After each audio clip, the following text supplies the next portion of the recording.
tell it to my heart and brain cells and make sure that you explain well how we gonna break the marks from jails and put people back on track so they can excel.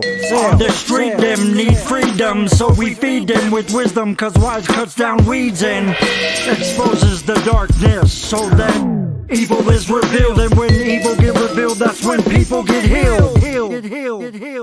This is the Run and Tell podcast.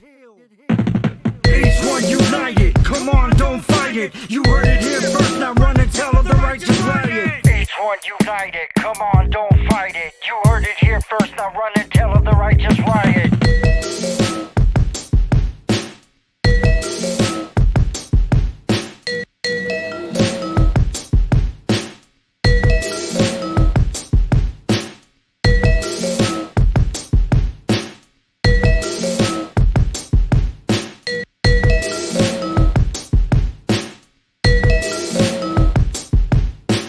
This is the Run and Tell podcast. Each one united, come on. Each one united, come on, come on. Each one united, come on, don't fight it. You heard it here first, now run and tell of the righteous riot.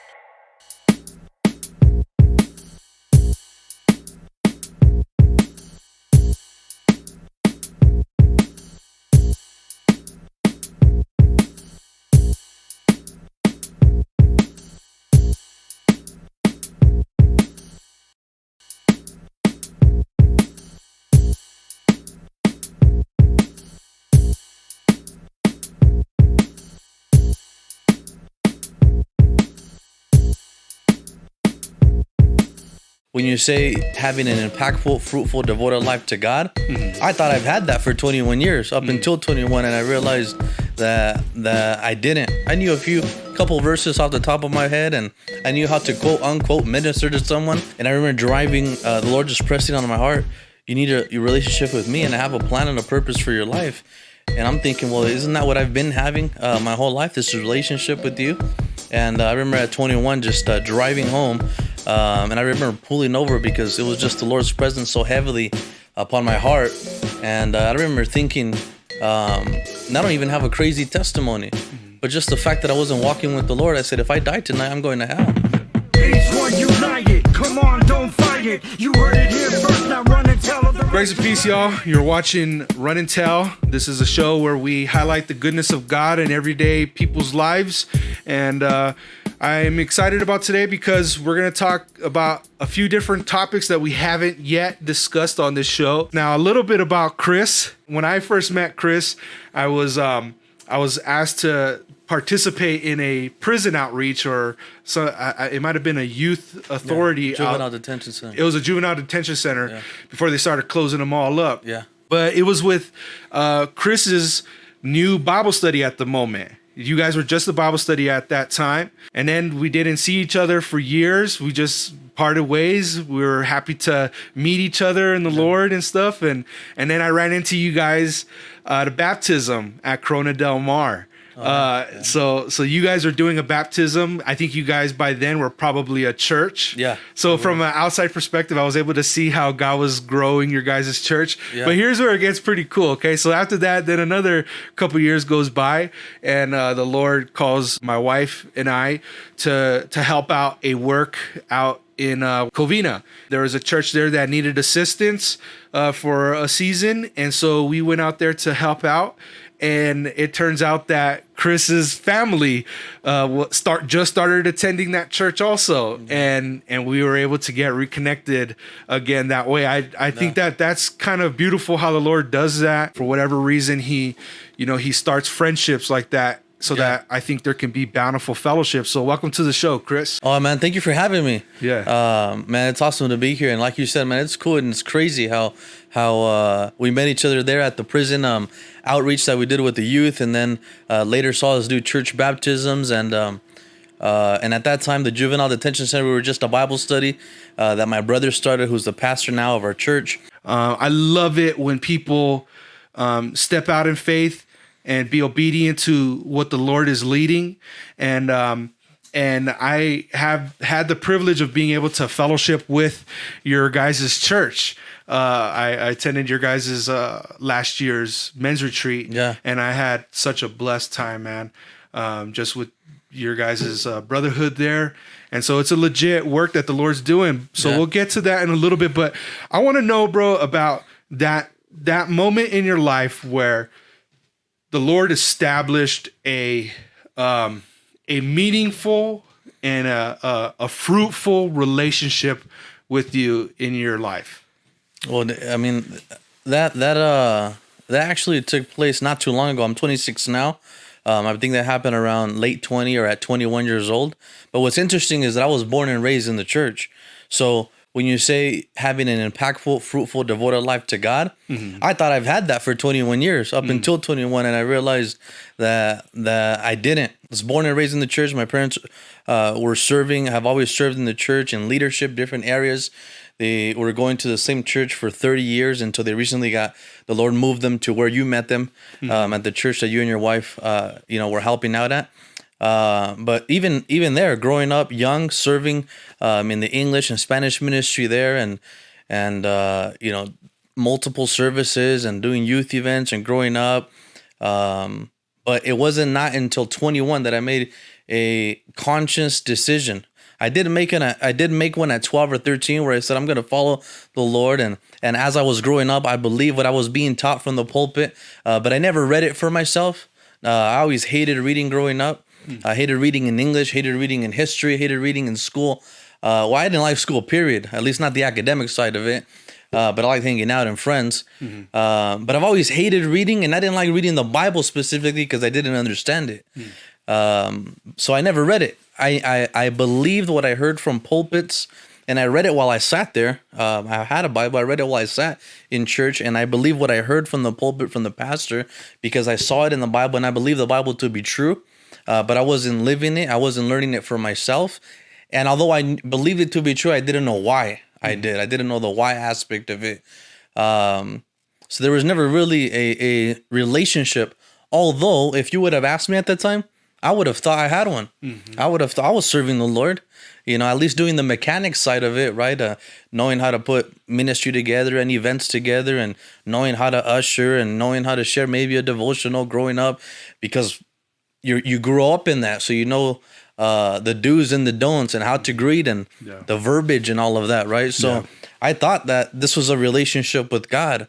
And so many things happened in between that time frame. But I remember driving at 21. I might have been driving home from work. I don't remember where.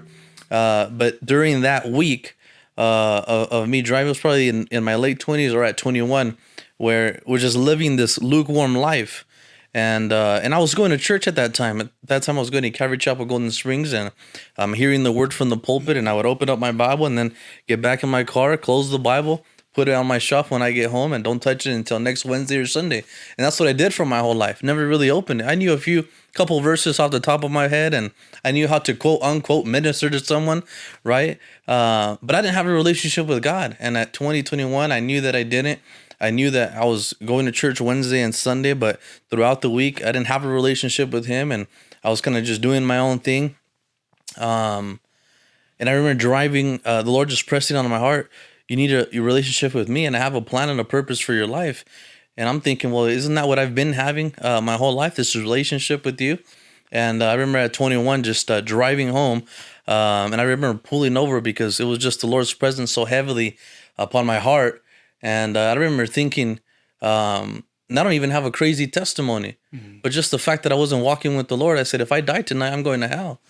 And I came to that realization while driving home, and I pulled over and I said, man, things need to change. Lord, forgive me. And forgive me for thinking that I have fellowship and relationship with you. I was reminded of, I believe it's in the Sermon on the Mount, where Jesus says that many will come to me on that day and say, Lord, Lord. Right, but he says he'll say on Matthew 7, right? Yeah. I never knew you, and if I would have continued that way, I could have very well said that day, I did this for you, I did that for you, I did the visits, I prayed for these people, I ministered to these people. I could have very well said those things in Matthew 7, and Jesus could have very confidently responded, I never knew you. because we didn't have a relationship. I didn't know his word. I didn't know him intimately and personally, and there wasn't conviction taking place in my life. I just believe what I heard from the pulpit, like I think many believers do, and I think many of my friends at the time lived the same way. And sadly, I think many people do today, and that's the danger of really growing up in the church. And I think a lot of people, you hear a lot of people give crazy testimonies when you're growing up in the church, or when you look from the outside, you're like, man, that's a crazy testimony. And sometimes people, I never really aspired, I want to have something like that. But I think people have like that, I want to have that cool testimony, or I never had something like that. Which is why I think it's important that you're here sharing that, because people need to understand that if the Lord came and he saved your soul, doesn't matter what you've done, he's done enough, and it's awesome. The fact that the Lord has saved you, not only that, but the testimony is also in the fact that your parents, who I've had the privilege of knowing, and that is part of your testimony, that your parents, even though they're not perfect, obviously nobody is, but their Christian witness as parents to you had that much of an impact in your life. And to me, the person who had to go through some things in order for the Lord to get through to me, it gets me emotional almost, man, because that's the power of living for the Lord, is that it preserved you. You could have gone through a lot of things. This is a crazy world we live in, right? Yeah. And I think about that every day. You just met my sons, and I look in their eyes, and I see myself. And I ask God for mercy every single night, because I know what they can go through. And the fact that you didn't go through a lot of the things that I went through, that ministers to me, bro. It ministers to me in a powerful way. But he knows what each of us needs in order to hear him clearly, right? And so when I hear testimonies like that, I'm encouraged and I'm blessed by them, because I can see the Lord's goodness in that he preserved you. And I pray that, one of the reasons why I wanted to have you on here also, whether it was you or your other brothers, I am so encouraged to see you and your brothers do ministry together, man. Because now I'm about to have 3 boys. I have a 3rd one on the way. Oh, is it a boy? Yeah, it's a boy. We found out it's going to be a boy. And so, man, that's my heart, bro. I pray every night over them and that is such a huge testimony, bro. And the reason why I want to emphasize that is because we joke around and stuff. You're like, hey, can I lie in my testimony? But can I make it more crazy? About to hype it up. Yeah, hype it up, bro. you're like, I went to prison. Yeah, I used to shoot up. But dude, just let it be known, to anybody that might be watching this, that is a powerful witness and testimony about how the Lord, you didn't have to go through all that stuff. At our church, there's this guy who, he's like in his 60s, and he said the same thing. I don't have a Christian testimony, or not a Christian testimony, but like this radical testimony. Yeah. I honestly, when you share that, I think in my mind, Lord, may my sons never know the type of pain that I felt, the things that I went through. But there's a certain element that reminds you there that you can't pray safe like that. Yeah. Whatever it takes, Lord. Please, Lord, have mercy and let it take what it took for you for the Lord to get through to you. That realization of your sin, right? May that be for my sons, and may it not be what I had to go through. Yeah. But if it is that, Lord, so be it. Whatever it takes to get their attention. You come to this place where you realize that not many on that day that say, Lord, Lord, he'll say, I never knew you, right? How did that make you feel when you came to that understanding of that scripture? Man, it made me feel to a point where I had to pull over. I had to pull my call over and sit there and think. And I'm thinking, wow, in 21 years, I've done so much ministry for the Lord. 2 different churches, Spanish and English ministry. I can say that there's been fruit. People have come to the Lord because His word never comes back void. I knew a few scriptures. Yeah. I know the gospel by memory. I might not know, I might have never read the Bible, but I know, the principles of what the gospel message is, and I believe it to be true. Although I didn't know at that time why. There's fruit. There's fruit bear. People have come to the Lord. To think that verse, if that verse didn't exist, I mean, where would we, because from that verse, you think about your life and you've done so much for the Lord, but it's not going to mean anything if I never knew him personally, if he never knew me, right? Like it says in John chapter 12, that the sheep know the shepherd's voice, and he goes before them and they follow him. And I asked him, I don't know my shepherd's voice, and I haven't been following him. I follow what I hear from a pulpit. I've been going to church my whole life, and the Bible speaks about the Lord has adopted us as his children. Yeah.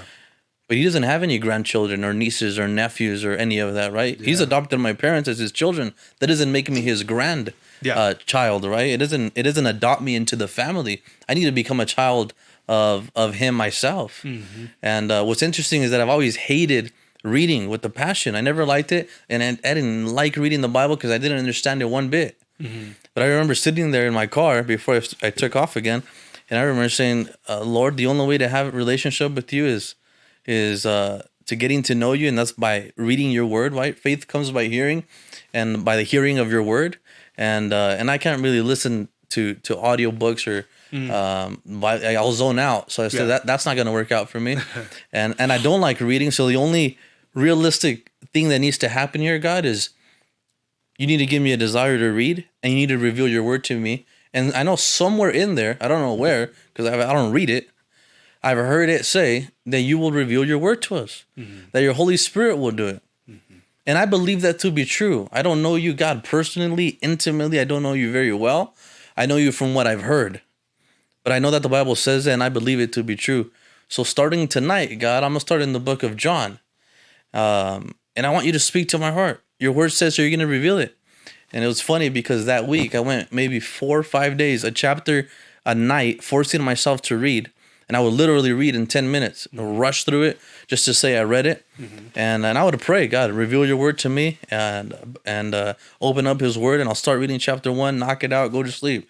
Next night, chapter 2, knock it out, go to sleep. But just rushing through it. But just to say, this is my mechanical way. I'm going to start my relationship with God. But I said, God, you have to give me a desire. You have to reveal your word to me because I hate reading, never liked it. I don't understand your word, but I want this relationship with you. And I like that you mentioned that it's cool, and I'm glad that I didn't have to go through anything further, that it was a simple realization is that I'm living in sin. And if there isn't a turning point here going forward, and if I were to die tonight, because tomorrow's not promised, not because I was doing anything crazy, but somebody hits me on the way home, a big rig, then I'm done, then I'm going to go to hell. Yeah. It was that simple realization. But I remember after the 4th or 5th night, chapter 5, chapter 6 of John, all of a sudden, just this crazy revealing of God's word for the first time in my life on my own, not through the explanation of a teacher or a pastor, but just on my own reading, and things almost like the Bible just starts coming to life, and God starts speaking to my heart. What I had been praying for 4 or 5 days straight, the Lord had now finally was starting to answer, and I started to understand what I had read, through sitting and teachings for so many years was now making sense. And I went back to chapter 1. I said, this is incredible. And now instead of rushing through chapter 1 to finish in 10 minutes, I was up for, a couple of hours, going through 2-3 chapters. And the Lord started to do a work in my life since then. That's awesome. I grew up with a Christian father. So my parents got divorced, which I believe is kind of set me on the trajectory to suffer a lot of the things that I did, acting out and stuff like that because of the trauma I went through as a kid. But all the while, my dad was a believer, and I grew up with watching my father wake up early in the morning with a highlighter and getting into the word and dragging us to church, for better or for worse, Yeah. And so when I became a Christian, that's what I knew to do. I knew that if I want to hear from God, I got to read the word. Now, I have always had a pretty good handle on reading comprehension, but I didn't like reading because it takes effort, right? And so the only books I read while I was in high school were books like gangster books, like Always Running and Scorpions and stuff like that. Yeah. Because that's what I was interested in those days. But when I would try to read the Bible, it was the same thing. The word was not illuminated because I wasn't born from above. And when that did happen, I noticed the difference. First thing I started reading was Matthew, and understanding Matthew 13. That was the thing that hit me. The seed, the parable of the sower, you know, and I noticed that many times when I had gone to an altar call, gave my life to the Lord, they were stony ground responses. The seed was sown upon stony ground, and I received it with great gladness and joy.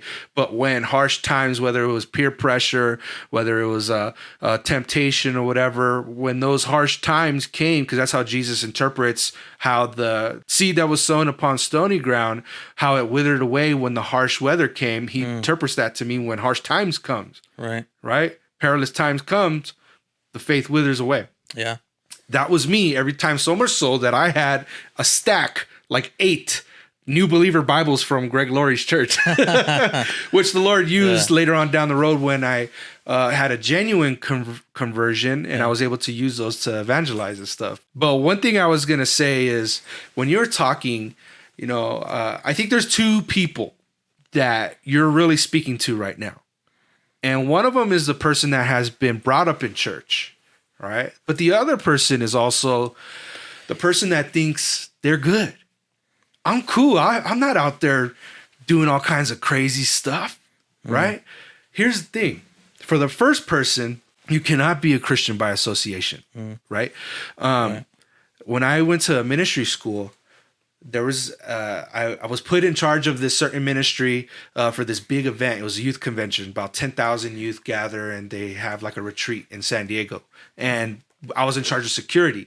But the guy running the show wanted to have a conversation with me. He goes, "Miles, how long you been a believer?" And I was like, 2 years. And he was like, and I said, "But I've been a Christian my whole life." Started telling him about how my dad had that influence on me. Yeah. And he goes, "Let me ask you a question.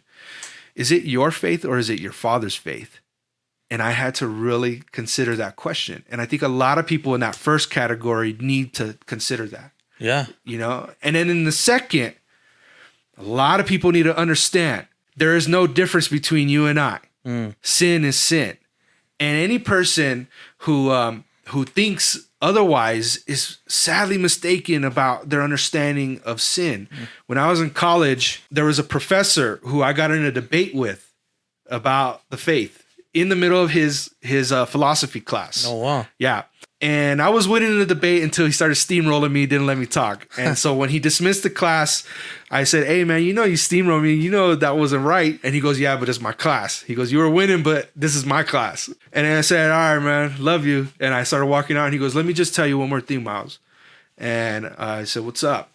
And this is a guy who has 2 PhDs, right? And he goes, "The only thing I have against Christianity that prevents me from believing is how a man like Al Capone, a monster of a man, could be on his deathbed in his last breaths and say, 'I want to accept Jesus. I need his forgiveness.'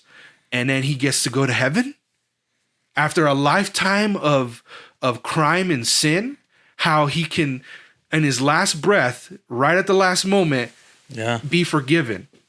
And I said, the reason why you don't understand that your problem is misguided. I said, what you think that you're better than Al Capone. And he was like, "What? What are you talking about?" I said, "Yeah, you think you're better than Al Capone because you haven't done all the things that Al Capone has done.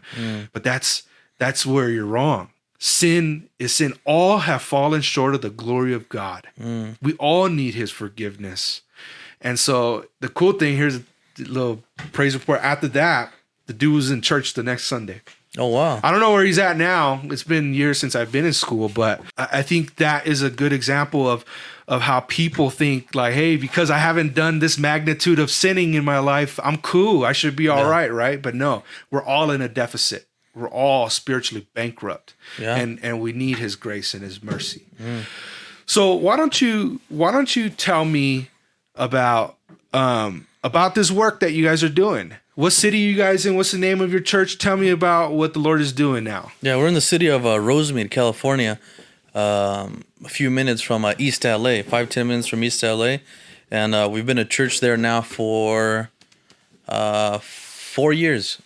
Actually, yeah, this month was our fourth year anniversary. So we've been there 4 years. The Bible study started in that city 5 years ago. So 5.5 years ago it started there, but not till a year and a half after did it become a church. And it was actually around that time that I started to get right with the Lord while going to Calvary Chapel Golden Springs and assisting there. My brother was going there also, or my brothers. And I remember telling my brother, something prompted my heart during that time as I'm seeking the Lord to ask my brother, hey, we should start a Bible study. I don't know where that came from or with what purpose. I didn't have any purpose in mind. Actually, what I had in mind was young people getting together, having a Bible study, but nothing more. And when I asked him that, I asked him with the intention of him leading it and him teaching it, and he knew that I did. And I remember him responding, pray about it. That was it. And in less than a year later, about maybe 7-8 months later, he started a Bible study in the city of Rosemead, which is like kind of a random city. Never been to that city in my life prior to this, prior to the study, prior to the church being there. But he started a Bible study in the living room of the house where he now lives, and little by little, the Lord started to bless that study from the surrounding neighbors, and I think you were there, right? Once. I think you went there once where there was no furniture in the living room. Yeah. Remember? Yeah. There was no furniture in the living room. That was right before we took off to the outreach. Yeah. To the juvenile outreach. And I remember you walked in, there was no furniture. You were tripping out because we had like metal chairs there. Yeah. What the heck? I was like, this is like this looks like something else from back in the day. Yeah, you guys don't know like fellowship around here, nothing. But it's crazy because the Lord started to the neighbors started to come out. They started to invite friends, and it only started with me, him, his wife, us three, and I think maybe one or two other people, and then of course people came. They came and left, and there was many trials during that time, discouragement for him. I was just the Lord had to call me there. The Lord had to call me to the Bible study. I didn't know that I was called to raise up His arms. I didn't know that I was called to be of His support and encouragement. He just said, you need to go to this Bible study. So every Tuesday night, I would drive out there to the Bible study, and him and his wife would be there. And sometimes there was a couple times where it was just me, the only person that showed up. And I remember one particular time it was just me and nobody else. We waited 30 minutes. And you could tell, my brother's discouraged and he's going through this season. I don't know what was going on in the background, but he's shared now afterwards that he told his wife multiple times, hey, call everyone, let them know that tonight was the last night. We're canceling the Bible study. And before she would do that, they would get a call or a text, hey, are you guys still doing that Bible study? Because we want to come out next week. So he said, okay, one more week. We'll do it one more week because that person texted us. But I remember that one time it was just us three. And we waited 30 minutes sitting on the couch. It got quiet. And my brother says, well, we'll just read the Proverbs then, and then we'll watch a movie. And, he had studied, he had made a message, and his whole life he had been a worship leader. So he would lead the worship of the study and then teach it. And I remember sitting there and I said, once he finishes the Proverbs, we're not watching a movie because I didn't come here for that. I'm going to tell him to do the study. I don't think he even knows that I was going to tell him that. But we finished going through the Proverbs. 7:33. I remember the time. The study starts at 7. We hear a knock on the door. I go over, open the door, and it's these two Taiwanese girls who are from a foreign exchange school, university up the street, who would walk or use their bike to get to the Bible study, who heard about us because we were giving flyers out at a Walmart down the street and come out to a home Bible study. I mean, think about how ridiculous that sounds. Come out to a home Bible study. Like, we're not going to your house. Yeah. Hey, but we went out there, man. We didn't know we still don't know what we're doing. Yeah. We just seek the Lord and we just desire for people to come to Christ. So hey, come out to the house, come out to a Bible study. They received a flyer and they already had been coming on and off, and they happened to come 7:33. They both come in and they have trouble speaking English. They're from a foreign exchange school up the street. One of them knows English a lot more than the other, but they both have trouble, and she helps translate a little bit. So now my brother is able to give the message. Now there's 4 of us sitting there, me, his wife, and the 2 girls. And he gives a message. We're going through the book of John, the life of Jesus. He gives a message, and finishing the message, one girl starts to translate for the other and says, and the girl's having trouble speaking, but she's saying she's touching her heart. She says, I feel the love of God right here. And she was trying to explain, I feel the presence of God in her own language. The other girl translates that, but we could just hear her pressing her chest. And then, and my brother says, hey, that's the Holy Spirit. He's speaking to you. And he sits next to them and he starts, going down thoroughly what the gospel message is and how she can accept the Lord. And she tells her friend, I want to do that. I want him to come into my life. So my brother leads them in a prayer, and she translates a prayer. She accepts the Lord, and then says, "What now? How do I get baptized?" Like immediately after, she wants to get baptized, and we're like, "What?" And that's crazy because it's not a church; it's just a study. Yeah, we're still going to our church Wednesday nights, Sunday mornings, and we're like, "All right, awesome." I don't know what we're gonna have to figure something out. And these girls are like, well, why don't you just baptize us at our school pool? Mm-hmm. We go to university up the street. And a couple weeks later, we go out there. My brother baptizes her, and he gives the gospel message. Because just some of her dorm friends come out, and it's a Buddhist school, and some of the students come out and just see they see what's going on, and somebody else gives their life to the Lord and gets baptized as well. But that study started like that in the living room. The Lord started to bless it, and little by little, what we would do there is I'd get there early, and a few of the guys would take out the couch, take out his furniture, move it to the garage. When the study's over, move it back in. Eventually, my sister-in-law said, "Get rid of the furniture." Because there's no point of doing that every week. Plus, it's just them too, right? Yeah, they don't use the living room. She started giving away the furniture so that we can fit people in there. Oh wow! And we filled and that's how you saw the living room. We filled it up with 30 metal chairs in there, on a wooden floor, no TV, no furniture, so you nothing. just turned the living room into a permanent sanctuary. Yeah, that's it. All week, bro. That's so cool about the Taiwanese exchange students, though. Yeah, man, the Lord does not make mistakes. Once again, this is really a good testimony of how churches start, bro. In a organic way where, you can't force that.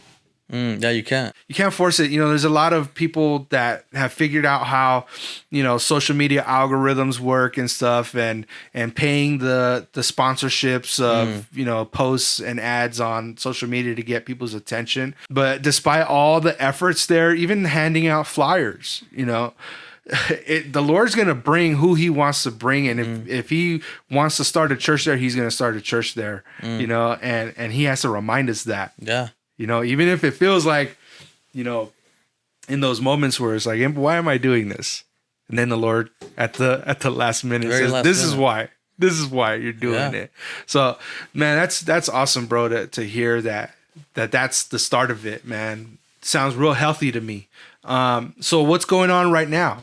What's the name of the church? Give all the information. Alive Christian Fellowship in the city of Rosemead, Instagram Alive Fellowship. But what's going on now is since then, that study became, we moved it from the living room there.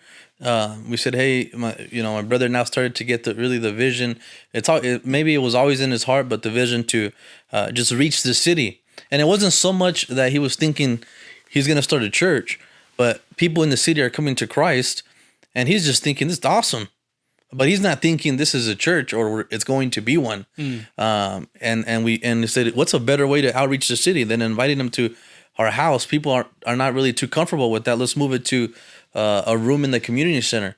So we moved it out, and we spent 6 months there. And in those 6 months, people were more open to coming to the study. People were getting saved. They were bringing their kids, so we started to use another room for them to be taught, the kids. And it got to a point after four months of being in the city like that, a Tuesday night. We're still going to our church Wednesdays and Sundays. It got to a point where these families of parents, they started asking, hey, we come here on Tuesdays. Our kids come here on Tuesdays, and we actually don't go anywhere else. Is this a church? Is this not a church? Are we ever going to do Sundays? And that was when reality set in, to more so my brother. I'm just, at that point, I'm just there. The Lord called me to go to a study that my brother was doing. That's it. That's all I knew at that time. I didn't know anything more, you know. I didn't know that I was called to lift up his arms. So you guys or weren't to do even more. starting a church. No, that's and I didn't. That's not even a conversation I ever had with him. I just heard that in the interview he had.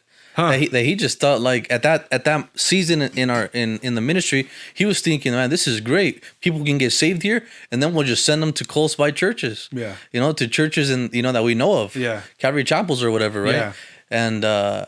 And it started to. This is 4 months in, outside and using a room in the community center.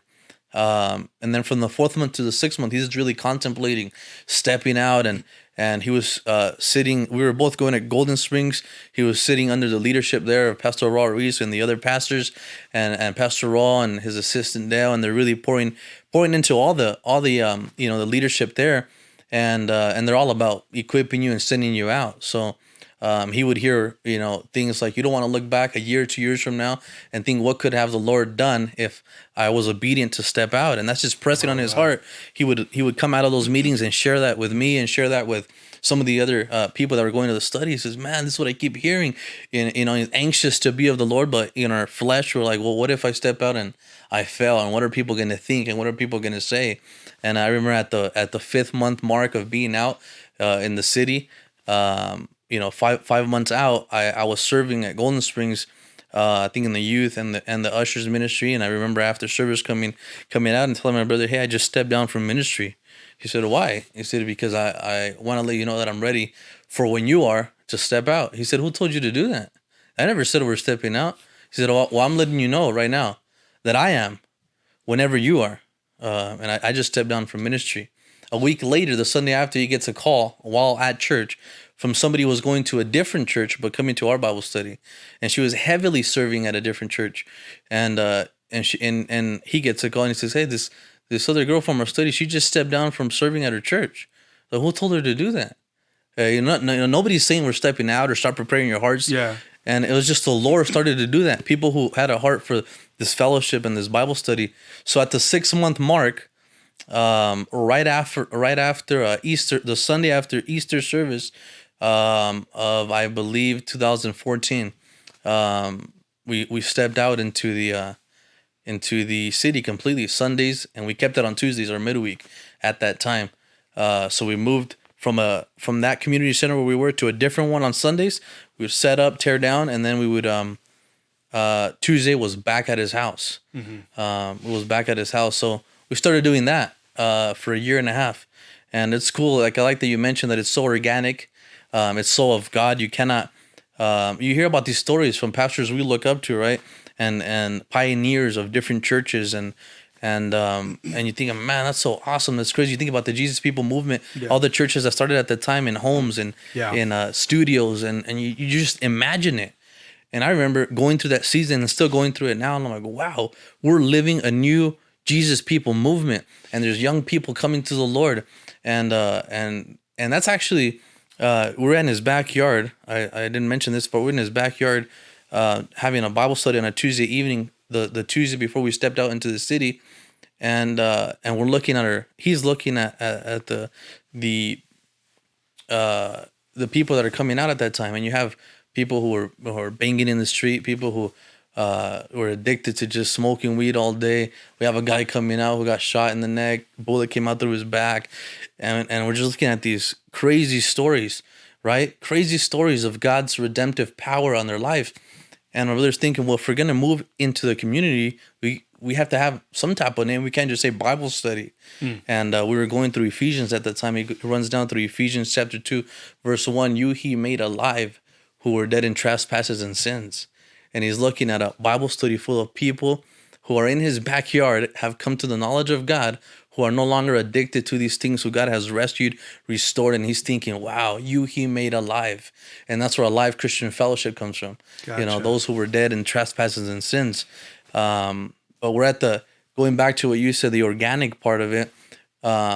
We decided to step out. He goes and he speaks to the leadership there at the church we were going to. And he says, and they give him, the blessing and the green light, go for it, see what the Lord does. And we're just a week out from stepping out. We have no place to meet. We had chosen a place. We went to visit it just to be safe. Coincidentally, a week before, let's go visit the place. We had signed to rent there with not a dollar to our name. But we rented a place. We went to go check it out. We found out it was a horrible place. It wasn't going to work out parking wise, nothing. Oh, wow. So we canceled it. And now a Sunday prior to stepping out, we already had told the study, next week we're going to start. We're going to launch. You know, the church is good to go. We gave them a location. And now we had it canceled. And now he's standing outside of our church the Sunday prior thinking, did I just make a horrible decision? Oh, man. You know, to do this? Maybe I'm not called to go out. Oh, wow. And actually somebody told him, a pastor said, yeah, maybe you should really, you know, take some time before you step out. If you have no sound system, you have no dollar, no bank account, you're not a church as far as, you know, being incorporated right. or being a nonprofit under the state. 501c3. Yeah, and all that. 501c3 and all that. You're not any of that. Maybe you should wait a little bit. And he was discouraged. Just a Sunday before, I just told my pastors here, and I just told the people over there that we're stepping out. Mm-hmm. What now? And I remember he told one of the assistant pastor there at Golden Springs, and he said, "Well, you already told the people, right? Yeah. So grab a bunch of chairs, take them to the park, and start the church." But talking about the organics and how God works. Yeah. That very same Sunday, as he's standing outside, discouraged and thinking and contemplating, somebody walks by who's an extension of the ministry, doesn't come to our church, doesn't come to the study, but knew about it. Mm-hmm. Comes by, says, "Hey, you know, my brother's name is Art. Hey, Art, how's the study going?" He says, "It's cool. We're supposed to be stepping out." And that was it. And the guy, "Oh, awesome. We'll be praying for you." Guy goes to the parking lot, comes back a few minutes later. He says, "Hey," pulls him aside. He says, "The Lord put it in my heart. I want to donate a sound system, and I want to write a check for 4 months rent of wherever you're staying. So give me the details." Wow. Yeah. So now we're like, we didn't have a dollar to our name, no bank account, no sound system, and we still don't have a place, but now we have a check. So he starts looking for a place fast, and he found a different community center still in the city of Rosemead, and they said, when do you want to start? And it's Tuesday evening. He says, this Sunday, reoccurring. And they said, let me get back to you, see if it's available. And they said it is, and we started setting up, tearing down from there. And what's awesome, talking again about being just organic and the Lord doing the work, how you cannot make it up, you can't force it. You can't force it. Yeah, you can't force it. Yeah, there's there's a lot of works of the flesh that, you know, they'll try their hardest to keep it alive, but if you have to strive to keep it, you know, it'll burn out. It'll burn out, and you'll burn out. You'll burn out. And so when it's the Lord, then, you know, he's the one who's sustaining it. I like what you said earlier. We still don't know what we're doing. You know, you're just in the car for the ride. That's it. Seeing what the Lord does and seeing all the sights that he shows you and some that you've already shared that are awesome, bro. How the Lord provides, man. And it's so encouraging to hear that God is doing that. And not only that, but you also said something earlier that is pertinent to what I'm about to say about these heroes that we hear of, the people that we read of. Anybody who I'm looking at this camera now because I want to tell them, if you don't know about the Jesus movement, you got to go and you got to research that. You got to watch every documentary, Riptide, What God Has Wrought, stuff by Chuck Smith, stuff by Greg Laurie about the Jesus movement, even the Lonnie Frisbee stuff. Yeah. Even how he started out. Those are things you need to check out to know about how powerful that whole movement is, and to see that the God of yesterday, today, and forevermore is still working in the lives of people in this next generation, bro. You're younger than I am, not that much younger, but to see make God that clear, man. Yeah. Yeah. Well, that's why I'm wearing a beanie. Otherwise, the hairline would show. You got that LeBron line, bro. I should wear my beanie back here. Yeah. No, the reality is that there's a new generation that God is raising up to be pastors and church planners, and that's so important, especially navigating in these new situations that we have. Yeah. Right? And that's one of the other things I want to ask you is, what are you guys doing right now with these new set of challenges? Never before, there's not a pastor alive right now that is, I think, prepared for the challenges that we have right now with coronavirus and stuff like that. I know we joke around about things. You can get very discouraged as a pastor or leader doing ministry and not being able to see your people.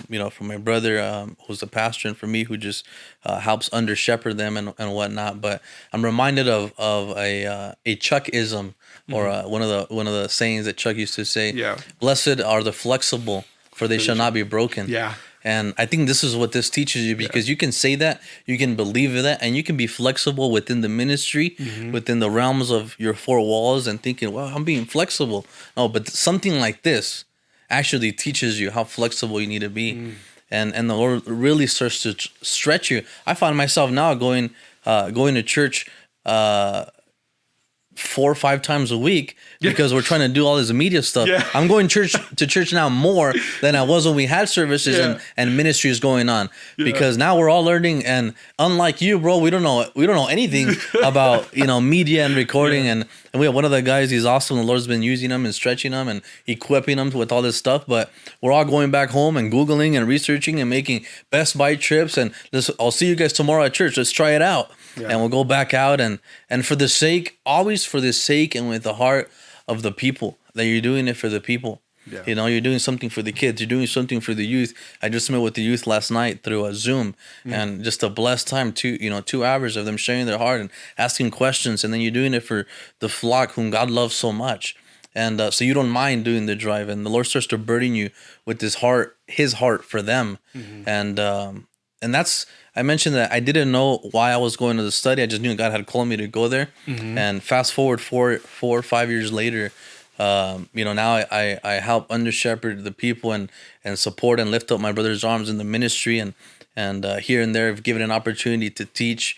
I know that you've also known of the ministry we've done, or going to multiple high schools and doing teaching there and outreach of 200-300 youth in the gym. And that's something I was always burdened with, because I wasted all my life being lukewarm and hanging out with friends and going out here and there, and never led people to the Lord in high school. So I've always said when I grow up, or when I get right with the Lord, I want to come back. I want to come back. And one of the high schools that I did go back to was my own, Montclair High School, and then Rosemead High, because that's where we were at. And we just started doing ministry and outreach there, suicide prevention rallies, and it was just awesome what the Lord has done. We did that for I was going back and forth to these schools for about 3 years straight, and just so many people, gyms packed out, and youth coming to the Lord. So that's what we've been doing the last, and then we've done the juvenile stuff where youth come out, and we just try to stay active. But yeah, we don't know what we're doing. Just some young guys in their 20s and whatever. It's just like it says in Hebrews about Abraham, that he followed the Lord not knowing where he would go. It's really encouraging to see how the Lord is moving in real fresh ways with this new generation of upcoming pastors and leaders and people, man. And we'll be praying for you. And I think that there's a lot in this conversation that people can walk away with and be like, man, we've covered a multitude of things today. Yeah. Self-righteousness. We've covered lukewarmness. We've covered waiting on God and being obedient to the leading of His Spirit. And that's how God works in our lives. If we're yielding to the Holy Spirit's leading, then who knows what He's going to do. We just got to be there for it. Make ourselves at His disposal where He can do whatever He wants. I just want to add one thing to what you just you just mentioned. You reminded me is we look back at the heroes of our faith, and I think for someone like me and you, we grow up in the church and we go to these churches and we hear about these people. You just mentioned the Jesus People movement. By the way, they're coming out with the movie. I know you just mentioned watch documentaries and whatnot. Jesus Revolution, I think it's coming out in the next 2-3 years. Oh, okay. With great glory. But you think about that and you're like, wow, that's awesome. Will we ever see something like that again? Or is it just going to be these little, there is church planting happening, but you don't see stuff like that happening. And you always think that's awesome. God used them. I can't wait to see how He'll use other people. And you kind of just ponder it, think about it, look back, and it makes you think. You praise God for the victories of the past, but then people dwell upon that, and you never think, can He use me, and what is He going to do now and going forward? Exactly. And I want to encourage with everyone listening to hear this testimony. I never knew that the Lord was going to call us to do what we're doing. I never had envisioned going to different high schools and seeing 300 people jam-packed in the gym, and God bringing them to the knowledge of Christ, and this Bible study now. And we were just, when we started, my brother, I think, was 23, 24,